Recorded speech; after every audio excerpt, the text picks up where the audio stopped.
as I mentioned, I'm a NWFA certified inspector, so I would get called out either by homeowners or by architects or by contractors, or even by the Contractor State Licensing Board, for someone who has filed a complaint with some type of floor failure.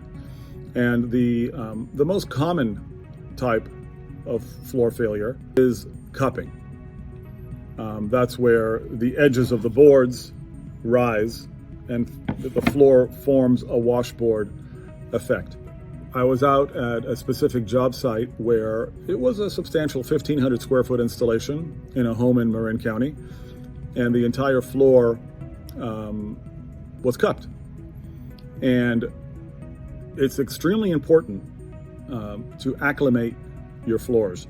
Floors will come from the factory or from the warehouse at a certain moisture content, and the home in which it's being installed is at a different moisture content. And before you install the floor, you've got to make sure that you've got moisture equilibrium, that the differential in moisture content between the subfloor and the hardwood floor itself are within a certain tolerance.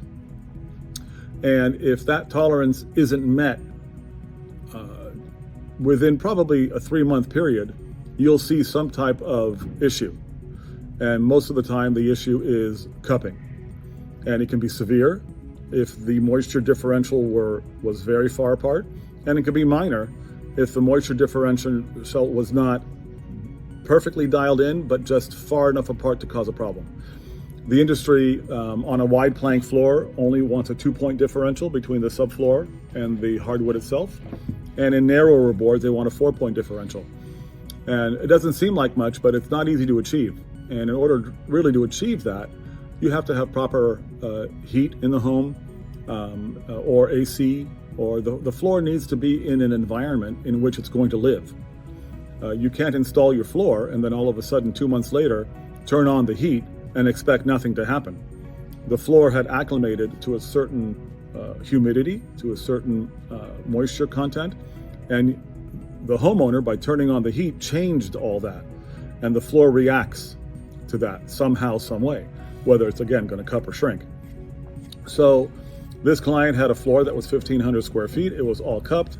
I did my inspection with various moisture readings and the meters that I have, and determined that the subfloor indeed was way too wet to install at the time that the installation was done. And 3 months later, it resulted in a cupped floor. Unfortunately, in her case, the floor was so cupped that it couldn't be saved. So the flooring contractor had to pay for a whole new floor, and which is what happened. She hired someone else to install the new floor, and he had to foot the bill.